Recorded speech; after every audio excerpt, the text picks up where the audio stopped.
আসসালামু আলাইকুম রহমতুল্লাহি ওয়া বারাকাতুহু। আল্লাহ তাআলার দরবারে শুকরগুজার হচ্ছি, শুকরিয়া আদায় করছি যে আল্লাহ পাক রব্বুল আলামিন আমাদেরকে ধারাবাহিক তাফসীর শোনার এই ক্লাসে যুক্ত হওয়ার তৌফিক দান করেছেন। এজন্য সেই মহান মনিবের দরবারে কালিমাতু শুকর আদায় করছি। আমরা পড়ছি আলহামদুলিল্লাহ। দরুদ ও সালাম জানাচ্ছি আমাদের প্রিয় নবী সাইয়্যিদুল মুরসালিন রাহমাতুল লিল আলামিন সিরাজুম মুনীরা প্রিয় নবী মুহাম্মদুর রাসূলুল্লাহ। আমরা পড়ছি সাল্লাল্লাহু আলাইহি ওয়াসাল্লাম এর প্রতি। আল্লাহ তাআলার কাছে যথারীতি আমরা আমাদের আজকের তাফসীরের শুরুতে আল্লাহ পাক রব্বুল আলামিনের কাছে সাহায্য কামনা করছি। আল্লাহ পাক রব্বুল আলামিন আমাদের এই তাফসীর শোনাকে আমাদের দুনিয়ার জীবনে বরকত এবং পরকালীন জীবনে আল্লাহ তাআলা মুক্তি ও নাজাতের ওসিলা হিসেবে কবুল করে নিন। এজন্য আল্লাহ তাআলার দরবারে সাহায্য কামনা করে আমরা আমাদের আজকের তাফসীর ক্লাস শুরু করছি ইনশাআল্লাহ। আজকের ক্লাসে আমরা তাফসীর শুনব সূরাতুল তারিক।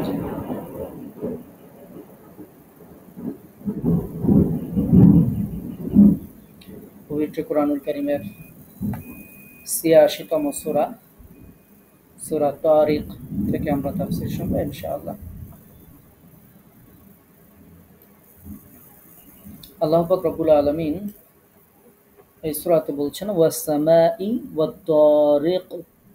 ওয়াস সামাই, ওয়াও হচ্ছে শপথ, সামা মানে আকাশ, তাহলে আকাশের শপথ। ওয়াত তারিক এবং শপথ তারিকের শপথ। তারিক শব্দের অর্থ হচ্ছে রাতে আগমনকারীর শপথ।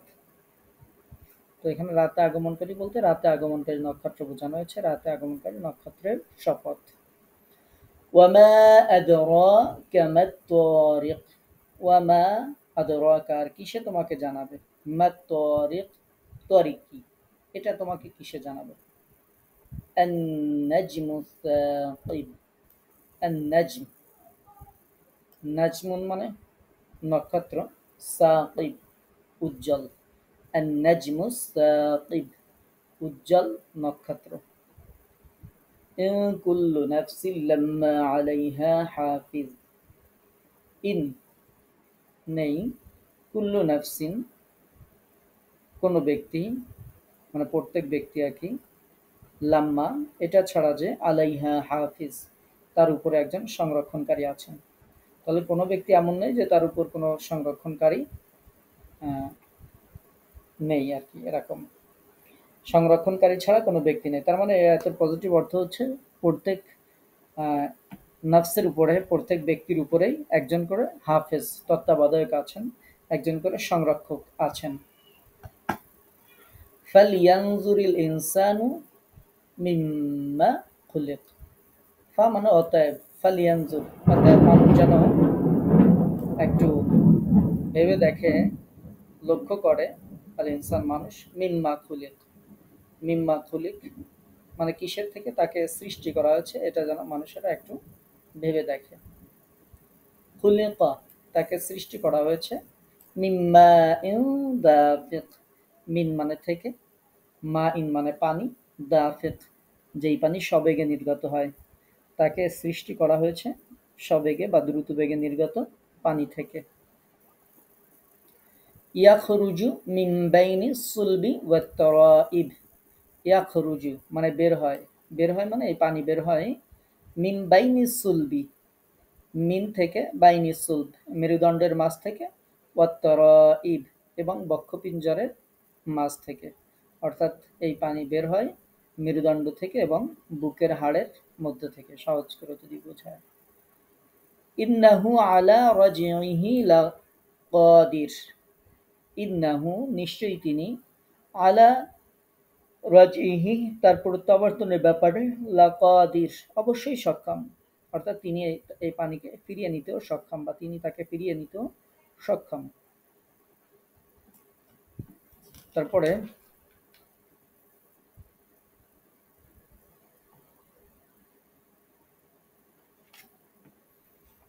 তিনি তাকে ফিরিয়ে নিতে সক্ষম।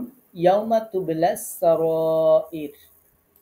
ইয়াউমা সেই দিন তুবলা পরীক্ষা করা হবে সারাইর, প্রত্যেক গোপন বিষয়ের, অর্থাৎ সেই দিন গোপন বিষয়ের পরীক্ষা করা হবে, গোপন বিষয়াদি পরীক্ষা করা হবে।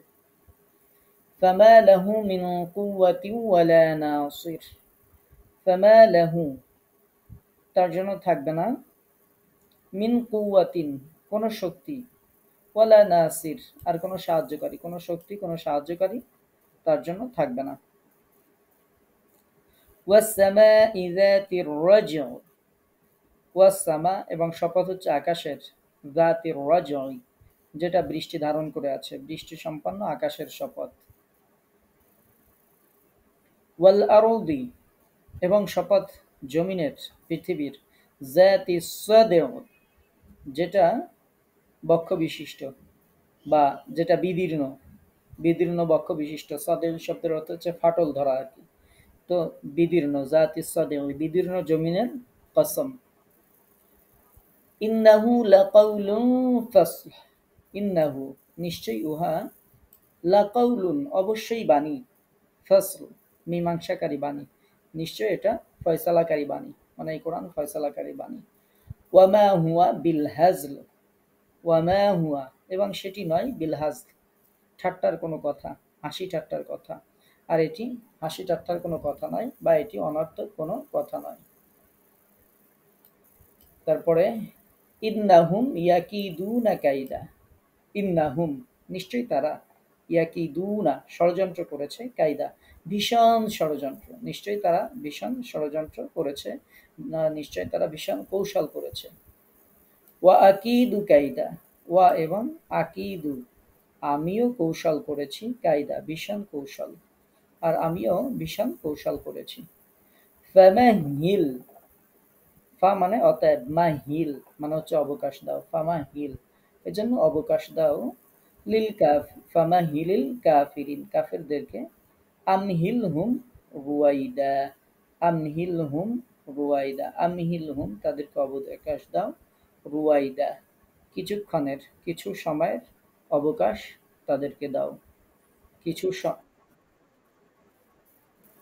আচ্ছা, তাহলে আমরা সূরা তারিক শুনছিলাম। সূরা তারিক এর অর্থটা আমরা এতক্ষণ শুনলাম। আল্লাহ পাক রব্বুল আলামিন এই সূরাতে যা কিছু বলেছেন সেটা আমরা শুনেছি। যারা শুনতে পারেন নাই চেষ্টা করবেন রেকর্ডটা শুনে নেওয়ার, ইনশাআল্লাহ যদি রেকর্ড হয় আর কি। তো আর আমরা এখন তো আবার এটা বলবোই আর কি তাফসীরের সময়। সর্বপ্রথম এই সূরাতে আল্লাহ পাক রব্বুল আলামিন শপথের কথা উল্লেখ করেছেন, আসমানের শপথের কথা। সূরা তারিক সম্পর্কে আপনাদেরকে একটি হাদিস শোনাই। সুনায়ানে নাসাইতে হাদিসটি এসেছে, জাবির রাদিয়াল্লাহু তাআলা আনহু থেকে হাদিসটি বর্ণিত হয়েছে। মুয়াজ রাদিয়াল্লাহু তাআলা আনহু মাগরিবের সালাতে সূরা বাকারা ও সূরা নিসা পাঠ করেন। তখন নবী সাল্লাল্লাহু আলাইহি ওয়াসাল্লাম তাকে বলেন, হে মুয়াজ, তুমি তো জনগণকে ফিতনায় ফেলবে, তুমি ওয়াশ-শামসি ওয়া দুহাহা ওয়াস-সামাই ওয়াত-তারিক এবং এই ধরনের সূরা দ্বারা পাঠ করাই কি তোমার জন্য যথেষ্ট ছিল না? অর্থাৎ যে হাদিসটি আপনাদেরকে শোনাইলাম, এই হাদিসটি আল্লাহ রাসূল তার প্রিয় সাহাবী মুয়াজ রাদিয়াল্লাহু তাআলা আনহুকে বলেছিলেন যখন তিনি একেবারে মাগরিবের সালাতে, বিভিন্ন সালাতে সূরা বাকারা, সূরা নিসা এরকম বড় বড় সূরা যখন তিনি তিলাওয়াত করতেন, তখন আল্লাহ রাসূল তাকে এই কথাটি বলেছিলেন যে তুমি তো মানুষকে ফিতনায় ফেলবে। আর সেই সময় আল্লাহ রাসূল বলেছিলেন যে ওয়াস-সামাই ওয়া দুহাহা ওয়াস-সামাই ওয়াত-তারিক এই ধরনের যে সূরাগুলো আছে, অর্থাৎ এই ধরনের যে ছোট সূরাগুলো আছে, এগুলো পাঠ করাই কি তোমার জন্য যথেষ্ট ছিল না? তো এই সূরার ফজিলতের ব্যাপারে, গুরুত্বের ব্যাপারে এই হাদিসটি পাওয়া যায় সুনানে নাসাইতে। তো আমরা এরপরে শুরু করছি ওয়াস-সামাই ওয়াত-তারিক দিয়ে। আসমানের শপথ, আসমান তো আপনারা চেনেন, উপরের দিকে তাকাইলেই আসমান দেখতে পান। আমরা সূরা মুলকের মধ্যে শুনেছি আল্লাহ তাআলা এটাকে স্তরে স্তরে তৈরি করেছেন। তো এই আসমানের শপথ আল্লাহ পাক রব্বুল আলামিন করছেন। পবিত্র কোরআনে কোথাও বলেছেন খুঁটি ছাড়া তিনি আসমান তৈরি করেছেন। বিভিন্ন বর্ণনা পবিত্র কোরআনুল কারীমে আসমান সম্পর্কে আছে। আমরা এখানে যেই শব্দটার সাথে আপনাদের পরিচিত করাতে চাইবো সেটি হচ্ছে ওয়াত-তারিক। আসমানের শপথ এবং শপথ হচ্ছে তরিকের। তরিকের শাব্দিক অর্থ আমি বলেছিলাম যে রাতে আগমন করে। এটা হচ্ছে শাব্দিক অর্থ। তো এটা হচ্ছে স্বাভাবিকভাবে আমরা যদি আকাশের দিকে তাকাই, দিনের বেলায় কিন্তু আমরা কোনো নক্ষত্র দেখতে পাই না। দিনের বেলায় এই নক্ষত্রগুলো লুকায়িত থাকে। আর রাতের বেলায় যখন আকাশের দিকে তাকাই তখন নক্ষত্র আমরা তখন নক্ষত্র দেখতে পাই। তো এই যে রাতে যে নক্ষত্র প্রকাশ পায় এজন্য এই নক্ষত্রগুলোকে তরিক বলা হয়। অর্থাৎ রাতে আগমনকারী, মানে যেটা রাতে দেখা যায় দিনে দেখা যায় না, এরকম বিষয়কে তরিক বলা হয়। তো আল্লাহ পাক রব্বুল আলামিন এখানে সেই তরিক, রাতে আগমনকারী অর্থাৎ এই নক্ষত্রগুলোর শপথ আল্লাহ পাক রব্বুল আলামিন করছেন। তারপরে পবিত্র কুরআনুল কারীমে আরো জায়গায় রয়েছে আল্লাহ পাক রব্বুল আলামিন আন-নাজমুস সাকিব বলেছেন কোথাও, কোথাও মানে একটু পরেই আর কি আপনারা পেয়ে যাবেন ৩ নম্বর আয়াতে, যে কোরআন এ সম্পর্কে প্রশ্ন রেখে আল্লাহ তাআলাই জবাব দিয়েছেন যে সেই তরিকটা কি, সেটা এই ৩ নম্বর আয়াতে আল্লাহ পাক রব্বুল আলামিন উল্লেখ করে দিয়েছেন। এই তরিকটা হচ্ছে আন-নাজমুস সাকিব, উজ্জ্বল নক্ষত্র। তো আয়াতে কোনো নক্ষত্র নির্দিষ্ট করা হয়নি কোনো নক্ষত্রকে, তাই যে কোনো নক্ষত্র, যে কোনো উজ্জ্বল নক্ষত্রকেই এটা দ্বারা বোঝানো যায়। কোনো কোনো তাফসীরবিদ এর অর্থ নিয়েছেন যে বিশেষ করে সুরাইয়া নক্ষত্র, যা সপ্তর্ষি মণ্ডল একটি নক্ষত্র কিংবা শনি গ্রহ এরকম। আরবি ভাষায় সুরাইয়া এবং শনি গ্রহ উভয়কেই নাজম বলা হয়ে থাকে। ইবনুল কাইয়িম রাহিমাহুল্লাহ বলেন, যদি উজ্জ্বল নক্ষত্রের উদাহরণ হিসেবে এই দুটি তারকাকে উল্লেখ করা হয় তবে সমস্যা নেই, কিন্তু এই দুটি উদ্দেশ্য নেওয়া হয়েছে এমন কিছু নির্দিষ্ট করে বলা যাবে না। অর্থাৎ শনি গ্রহ এবং সুরাইয়া যে নক্ষত্র, এই দুইটাকেও বোঝানো হতে পারে, আবার গোটা নক্ষত্র জগৎ যত নক্ষত্র আছে সমস্ত নক্ষত্রকে বোঝানো হতে পারে। তো আল্লাহ পাক রব্বুল আলামিন সেই আসমানের শপথ করেছেন, এরপরে তারিকের শপথ করেছেন, রাতে আগমনকারী। এরপর আল্লাহ তালাই আবার প্রশ্ন করেছেন যে ওয়ামা আদরাকা মাত তারিক, তুমি কি জানো এই তারিকটা কি? এটার আবার আল্লাহ তালা নিজেই জবাব দিয়েছেন যে এই তারিকটা হচ্ছে উজ্জ্বল নক্ষত্র। তো আমরা সেই উজ্জ্বল নক্ষত্র সম্পর্কে শুনলাম যে কোনো কোনো মুফাসসির বলেছেন যে উজ্জ্বল নক্ষত্র হচ্ছে শনি গ্রহ, তারপরে সুরাইয়া তারকাকে বোঝানো হয়েছে, আর কেউ কেউ বলেছেন যেটা নির্দিষ্ট করা হয়নি, যে কোনো তারকাকেই বোঝানো হয়েছে। অর্থাৎ আর তাহলে তরিক শব্দটা খুব সুন্দর করে শিখে রাখবেন, যে রাতের বেলায় আগমন করে, যাকে দিনে দেখা যায় না রাতে দেখা যায়, তার মানে হচ্ছে তারকা, এটা হচ্ছে তরিক। আল্লাহ পাক রব্বুল আলামিন এরপরে আমাদের জন্য একটা ভয়াবহ কথা আল্লাহ পাক রব্বুল আলামিন বলেছেন, যেটা আমাদের জন্য খুবই ভীতিকর, প্রচন্ড ভীতিকর। আল্লাহ পাক রব্বুল আলামিন বলছেন, ইন কুল্লু নাফসিন লাম্মা আলাইহা হাফিজ, প্রত্যেকটি জীব, প্রত্যেকটি নাফস, প্রত্যেকটি ব্যক্তি, ইন কুল্লু নাফস, কুল্লু নাফস বলা হয়েছে, প্রত্যেক নাফস, লাম্মা আলাইহা হাফিজ, এই প্রত্যেক নাফসের উপরেই তত্ত্বাবধায়ক রয়েছে, হাফিজ রয়েছে। এটা একজন মানুষের জন্য, আমাদের জন্য, বিশেষ করে আমার মতো পাপী বান্দা যারা, আমাদের জন্য বড়ই কঠিন এবং কঠোর ধরনের একটা বিষয়, যে আল্লাহ পাক রব্বুল আলামিন বলছেন প্রত্যেকের জন্য সংরক্ষণকারী আছে, তত্ত্বাবধায়ক আছে। আল্লাহ তাআলা আকাশ নক্ষত্রের শপথ করে বলেছেন প্রত্যেক মানুষের ওপর তত্ত্বাবধায়ক বা আমলনামা লিপিবদ্ধকারী ফেরেশতা নিযুক্ত আছে। এই তত্ত্বাবধায়ক মানে যিনি সবকিছু দেখেন, আমাদের সব কর্মকাণ্ড রেকর্ড করেন, এমন একজন রেকর্ডার, এমন একজন ক্যামেরাম্যান, এমন একজন আমলনামার লেখক আমাদের জন্য আল্লাহ তাআলা নিযুক্ত করে দিয়েছেন। সে তার সমস্ত কাজকর্ম নাড়াচাড়া দেখে এবং জানে। আমরা যখন মনে করি পাপের কাজ করি, আমাকে কেউ দেখে না, কেউ জানে না, কেউ শোনে না, কেউ বোঝে না, তখনও এই যে হাফিজ সে আমাদের সাথেই থাকে, সে সবকিছুই দেখে, সে সবকিছুই জানে। এর পরিপ্রেক্ষিতে মানুষের চিন্তা করা উচিত যে সে দুনিয়াতে যা কিছু করছে তার সবই কিয়ামতের দিন হিসাব নিকাশের জন্য আল্লাহর দরবারে, আল্লাহর কাছে সংরক্ষিত রয়েছে। তাই কোন সময় আখেরাত ও কিয়ামতের চিন্তা থেকে গাফেল হওয়া একজন ইমানদারের জন্য, একজন মুমিনের জন্য, একজন মুসলমানের জন্য, একজন মানুষের জন্য উচিত নয়। এখানে হাফিজ শব্দটা এক বচন উল্লেখ করা হলেও তা একাধিক, অর্থাৎ এই হাফিজ শুধু একজন না, আরও হাফিজ আছে, সেটা অন্য আয়াত থেকে জানা যায়। যেমন পবিত্র কোরআন বলছে, ওয়া ইন্না আলাইকুম লাহাফিজিন কিরামান কাতিবিন, নিশ্চয়ই তোমাদের উপর নিয়োজিত রয়েছে তত্ত্বাবধায়কেরা এবং সম্মানিত লেখকেরা। তো আল্লাহ তালাই বলছেন, এখানে যদিও একজন হাফেজের কথা বলা হয়েছে, একজন আহ, লেখকের কথা বলা হয়েছে, কিন্তু অন্য সূরাতে আল্লাহ তাআলা বলছেন যে তোমাদের জন্য তত্ত্বাবধায়কেরা নিযুক্ত রয়েছে, অর্থাৎ বহু বচন, শুধু একজন নয়, একাধিক তত্ত্বাবধায়ক আল্লাহ তাআলা আমাদের প্রত্যেকের জন্য নির্দিষ্ট করে রেখেছেন। সুতরাং আমাদের জীবন চলার পথে আমাদের খুব সতর্কতার সাথে আমাদের জীবন পরিচালনা করা উচিত। আল্লাহ তাআলা আমাদেরকে হেফাজত করুন, আমরা করছি আমিন। এছাড়া এই হাফেজের দ্বিতীয় যে ব্যাখ্যা হতে পারে সেটি হচ্ছে, হাফেজ এর অপর অর্থ হচ্ছে আপদ বিপদ থেকে হেফাজতকারীও হয়ে থাকে। আল্লাহ তাআলা প্রত্যেক মানুষের হেফাজতের জন্য ফেরেশতা নিযুক্ত করেছেন।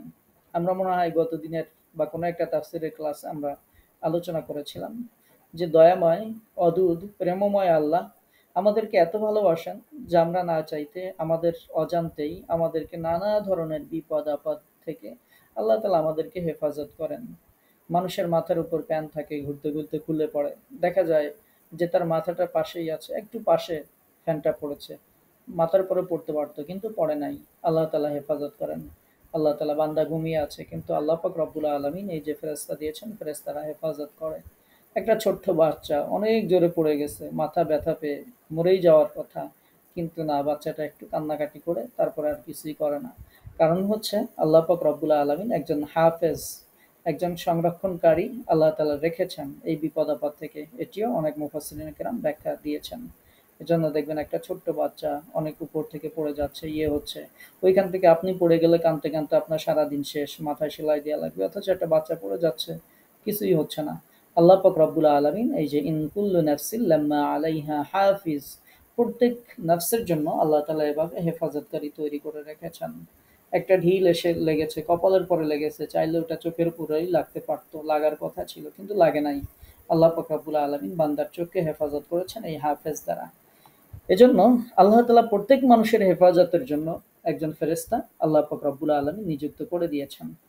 এটি আমাদের প্রতি আল্লাহ পাক রব্বুল আলামিনের অপরিসীম দয়া, যে ফেরেশতা তারা দিন রাত মানুষের হেফাজতে তারা নিয়োজিত থাকে।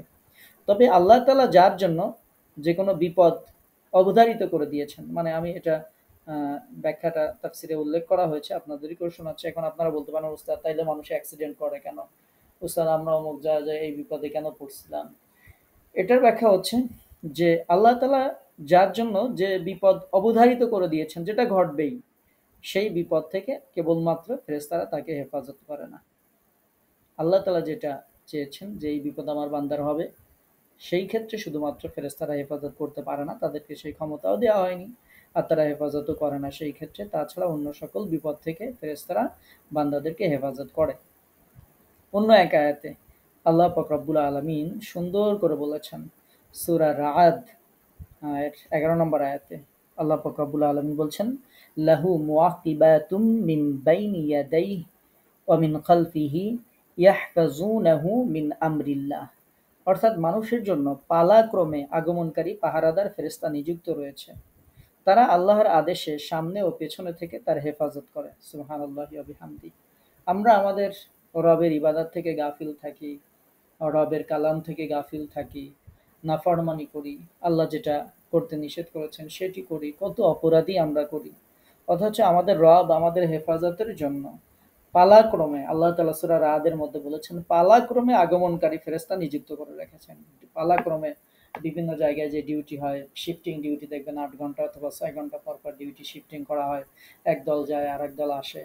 আমাদেরকে হেফাজত করার জন্য আল্লাহ তাআলা এরকম ফেরেশতাদের মাঝে শিফটিং ডিউটি বন্টন করে দিয়েছেন। তুই আমার বান্দাকে সকাল থেকে সন্ধ্যা পর্যন্ত দেখবি, আবার সন্ধ্যায় আর এক ফেরেশতা আসে, তাকে আবার দায়িত্ব দিয়ে থাকে যে তুই আমার বান্দা থেকে ফজর পর্যন্ত হেফাজত করবি।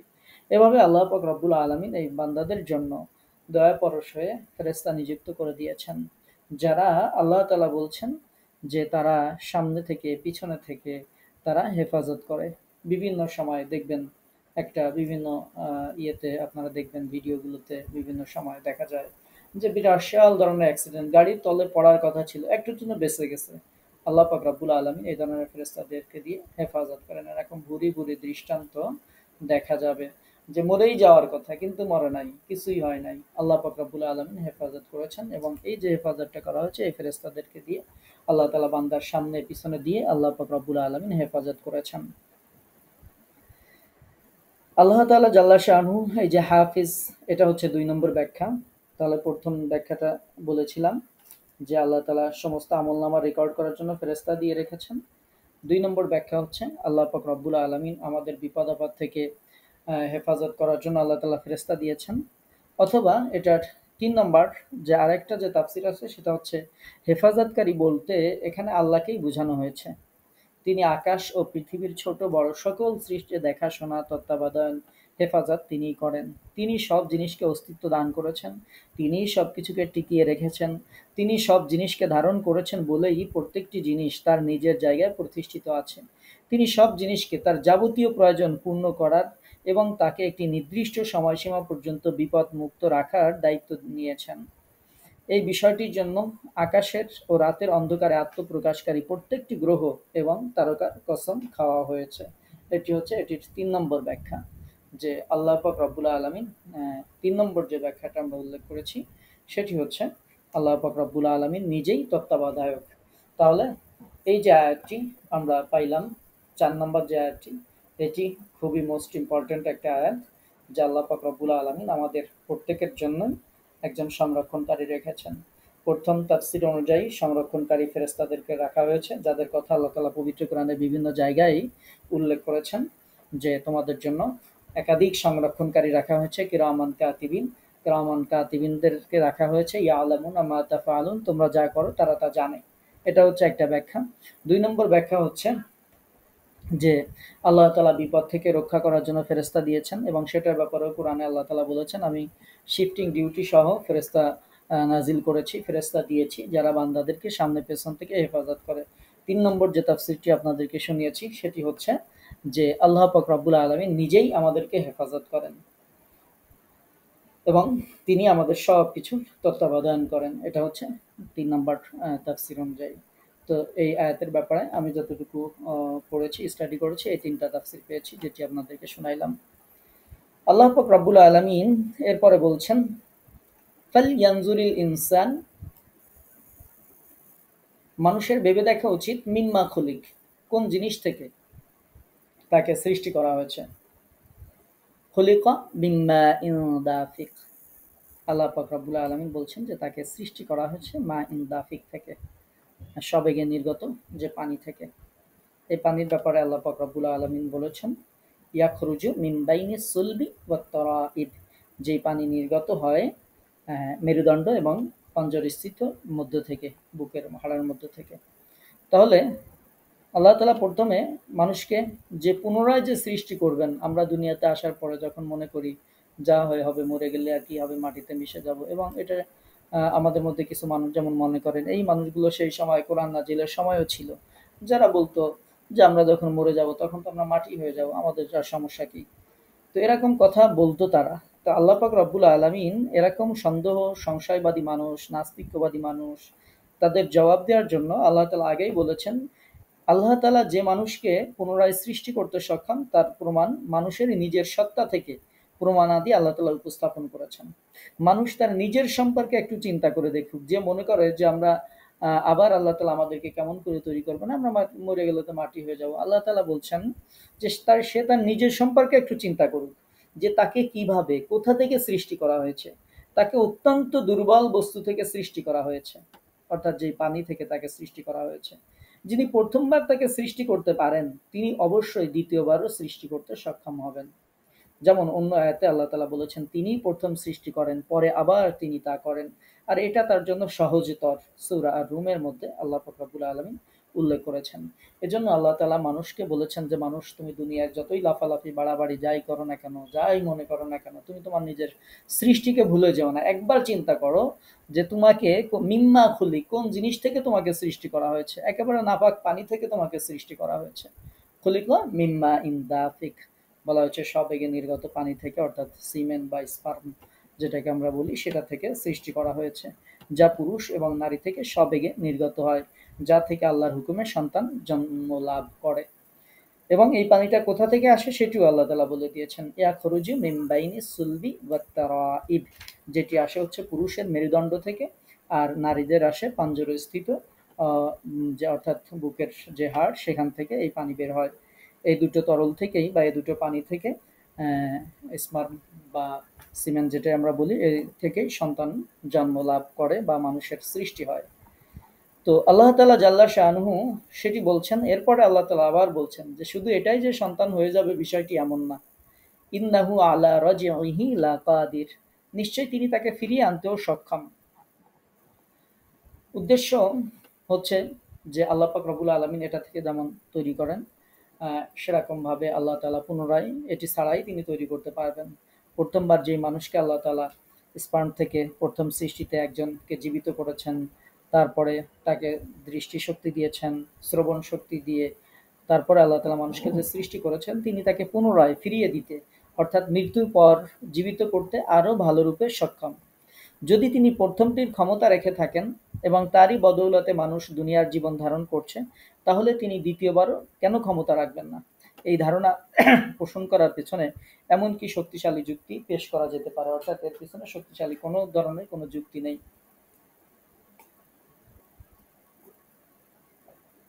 যে আল্লাহ পাক রব্বুল আলামিন প্রথমবার সৃষ্টি করেছেন সেই আল্লাহ পাক তাআলা জাল্লা শানু আবারও এটি আমাদেরকে পুনরায় সৃষ্টি করবেন। লাকাদির, অবশ্যই তিনি সক্ষম হবেন বা অবশ্যই তিনি সক্ষম পুনরায় সৃষ্টি করতে।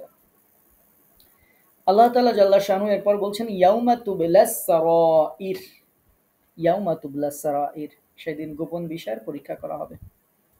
গোপন বলে আর কোনো গোপন থাকবে না। আমরা জানি আল্লাহ পাক রব্বুল আলামিনের কাছে গোপন বলে কোনো শব্দ নেই। আমরা যেটাকে গোপন মনে করি সবকিছুই আল্লাহ তাআলার কাছে প্রকাশ্য। আল্লাহর কাছে কোনো অতীত বর্তমান ভবিষ্যৎ বলে কোনো কাল নেই। আল্লাহর কাছে যা আছে সবই বর্তমান, অর্থাৎ তিনি সবকিছু একই রকম দেখতে পান। অতীত বর্তমান ভবিষ্যৎ সবকিছু আল্লাহ তাআলা দেখতে পান। আমরা অতীত দেখতে পাই না, ভবিষ্যৎ দেখতে পাই না, অতীত স্মৃতি মনে করতে পারি তারপরেও ভুলে যাই, ভবিষ্যৎ তো দেখার প্রশ্নই আসে না। শুধু বর্তমানে যেটা ঘটে যাচ্ছে আমার উপর দিয়ে সেটুকু সম্পর্কে আমরা বলতে পারি। কিন্তু আল্লাহ পাক রব্বুল আলামিনের কাছে যেমন কোনো কিছু গোপন নেই, একই রকম ভাবে আল্লাহ পাক রব্বুল আলামিনের কাছে কোনো অতীত বর্তমান বলে কোনো কিছু নেই, সবকিছু আল্লাহর কাছে বর্তমান। তো আল্লাহ তাআলা সেই গোপন রহস্যের কথা বলছেন, যে গোপন রহস্য বলতে মানুষের যেসব বিশ্বাস যেসব সংকল্প তার অন্তরের মধ্যে লুকায়িত আছে, দুনিয়াতে কেউ জানতো না, এবং যেসব কাজকর্ম সে গোপনে করেছিল, কিয়ামতের দিন সে সবগুলোই পরীক্ষিত হবে বা প্রকাশ করে দেওয়া হবে। সেই সব কাজগুলো পরীক্ষা দেওয়া হবে, পরীক্ষা প্রকাশ করে দেওয়া হবে, অর্থাৎ তাদের আমলনামা পেশ করা হবে। আর তখন ভালো মন্দ উত্তম অনুত্তম সবই স্পষ্ট হয়ে যাবে।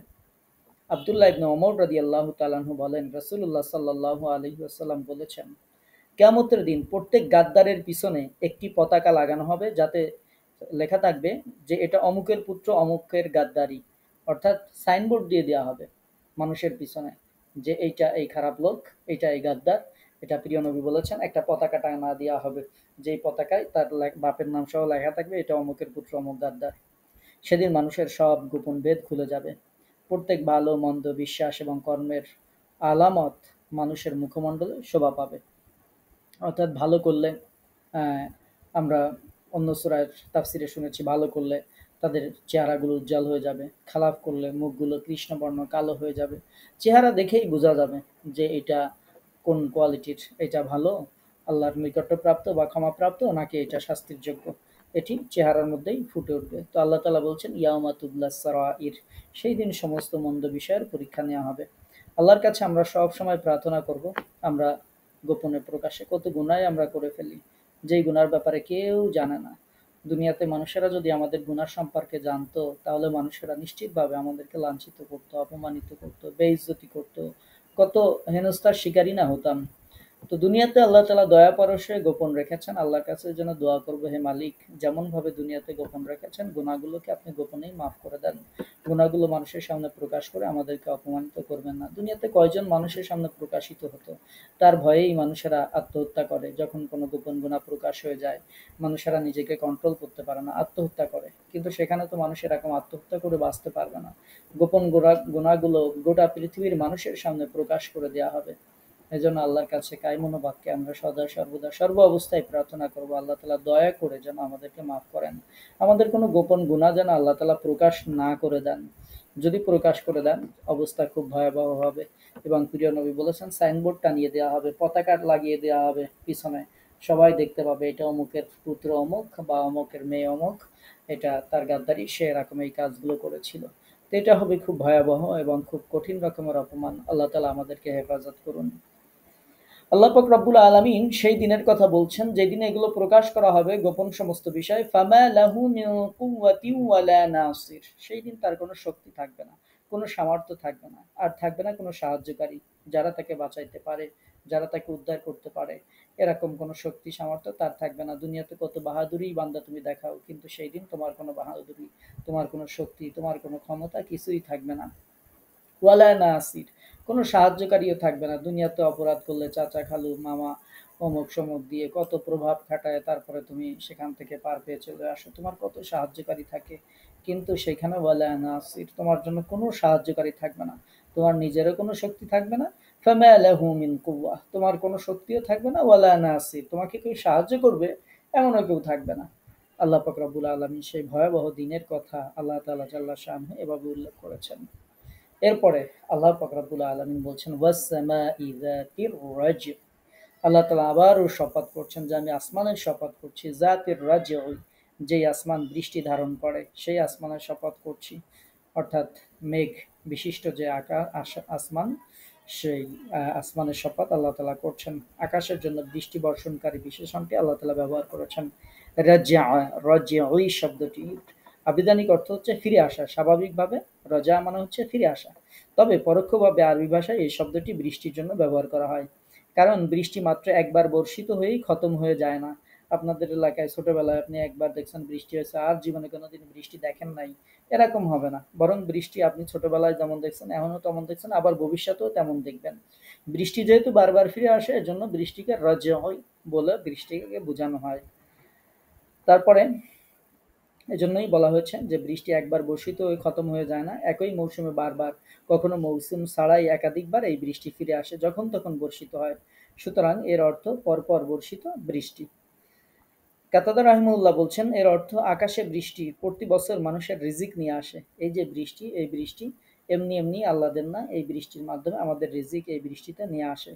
যদি সেটি তা না নিয়ে আসতো, মানুষ এবং জীব জানোয়ারের ধ্বংস অনিবার্য হয়ে যেত। যদি বৃষ্টি না আসতো, পানি তো খাইতে পারতাম না, পানি না খাইলে তো বাঁচার কোনো প্রশ্ন নাই, গাছপালা সব মরে যেত। কি খাবেন? এমনকি গাছের পাতা চিবাবেন, পানি যদি গাছের গোড়ায় না থাকে পাতা চিবাইলেও রস আসে না। তো এই যে কঠিনতর অবস্থা এরকম হয়ে যায়। অর্থাৎ মানুষের ধ্বংস অনিবার্য হয়ে যেত, অন্যান্য প্রাণী জীব জানোয়ার যা আছে সব ধ্বংস হয়ে যেত যদি বৃষ্টি না হতো। বৃষ্টিকে প্রত্যাবর্তনকারী বলার আরো একটি কারণ এটাও হতে পারে, পৃথিবীর সমুদ্রগুলো থেকে পানি বাষ্পের আকারে উঠে যায়, আবার এই বাষ্পই পানির আকারে পৃথিবীতে আবার ফিরে আসে, বর্ষিত হয়। এই যে ফিরে আসা, এজন্য এটাকেও রজ্য বলা হয়েছে, ফিরে আসা। তাহলে এই বৃষ্টি সমৃদ্ধ আকাশের শপথ আল্লাহ তাআলা করছেন। এরপরে আল্লাহ পাক রব্বুল আলামিন বলছেন ওয়াল আরদি যাতিস সাদঈ, এবং শপথ জমিনের যাতিস সাদঈ, যেটা ফাটল বিশিষ্ট বা যেটা বিদীর্ণ হয়। এই বিদীর্ণ হওয়ার ব্যাখ্যা বিভিন্ন সময় আপনাদেরকে করেছি, আজকে সংক্ষেপে শুধু বলছি যে বিদীর্ণ হওয়ার অর্থ হচ্ছে উদ্ভিদ উৎপন্ন হওয়া। মুজাহিদ রাহমাহুল্লাহ বলছেন পথ বিশিষ্ট জমিন যা পানি দ্বারা বিদীর্ণ হয়, অথবা জমিন যা বিদীর্ণ হয়ে মৃতরা পুনরুত্থানের জন্য বের হবে। হ্যাঁ, এরকম অর্থাৎ এখানে যে বিদীর্ণ হওয়া, ফেটে যাওয়া, এটা দুইটা তাফসীর করা হয়েছে। একটা হচ্ছে যে দেখবেন জমিনে যখন পানি বর্ষিত হয়, এরপরে কয়েকভাবে জমিন থেকে ফসল উৎপন্ন হয়, তখন জমিন ফেটে যায়। আমরা একটা চারা লাগায় দিয়ে আসি, একটা বীজ লাগায় দিয়ে আসি, বীজটা যখন একেবারে দেখবেন তুলতুলে নরম, আপনি টুকা দিলেই একটা বীজ থেকে যে চারাটা গজায় এটা ভেঙে যাবে। আর একেবারে ঠনঠনে শক্ত মাটি, যেটাকে আপনি মানে চাপ দিয়ে ভাঙতেও পারবেন না, এরকম শক্ত মাটি ভেদ করে তারপরে এই ছোট্ট দুর্বল এই চারা গাছটি বের হয়ে আসে। আল্লাহ তাআলা এই যে ফাটল সৃষ্টি করে দেন, তার বের হওয়ার জন্য আল্লাহ তাআলা অনুকূল পরিবেশ আল্লাহ পাক রব্বুল আলামিন তৈরি করে দেন। এই যে ফাটল হয়, অথবা পানি দ্বারা যে সিক্ত হয়ে জমিন যে ফাটল হয়, যে কোনো ধরনের ফাটল এটার মধ্যে অন্তর্ভুক্ত। আর ২ নম্বর আরো একটা ব্যাখ্যা আছে, সেটি হচ্ছে আমরা যখন মারা যাব, মারা যাওয়ার পরে কবরের মধ্যে যখন থাকব, যখন আবার পুনরুত্থানের দিন ইসরাফিল আলাইহিস সালাতু ওয়াস সালাম যখন সিংহায় ফু দিবেন তখন সব জমিন ফেটে চৌচির হয়ে সবাই যারা এর মধ্যে ছিল সবাই বের হয়ে আসবে। তো এটাও বোঝানো হতে পারে। এরপরে আল্লাহ পাক রব্বুল আলামিন এই কোরআনের কথা বলছেন, ইন্নাহু লাকাউলুন ফাসল। আল্লাহ তাআলা এর আগে যে আসমান এবং জমিনের শপথ করে যেই কথাটি আল্লাহ তাআলা বলছেন সেটি হচ্ছে কোরআনের সত্যতার প্রমাণ করা। বলা হচ্ছে যে এই কোরআন হচ্ছে হক এবং সত্য বাণী। এটা মীমাংসাকারী বাণী। লাকাউলুন ফাসল, পার্থক্যকারী বাণী, মীমাংসাকারী বাণী, হক এবং সত্য বাণী। অথবা বলা হয়েছে কোরআন সত্য মিথ্যার ফয়সালাকারী। এই কোরআন, এরপরে আল্লাহ পাক রব্বুল আলামিন বলছেন, ওয়ামা হুয়া বিল হাজল, এটা হাসি তামাশা করার জন্য আসে নাই, বা এটা নিরর্থকও আসে না, এরকম বলা হয়েছে। এটা বাস্তব সত্য। যা কিছু এতে বিবৃত হয়েছে তা বাস্তব সত্য, যা অবশ্যই সংঘটিত হবে। সুতরাং কোরআন হক, কোরআন এবং তার শিক্ষাটাও হক, অর্থাৎ কোরআনটা যেমন সত্য তার শিক্ষাটাও সত্য।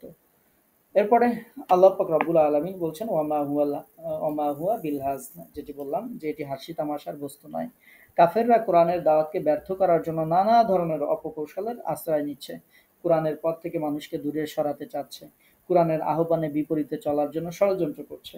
রাসূলুল্লাহ সাল্লাল্লাহু আলাইহি ওয়াসাল্লাম যে হক দাওয়াত নিয়ে এসেছেন তা তারা ব্যর্থ করে দিতে ষড়যন্ত্র করছে।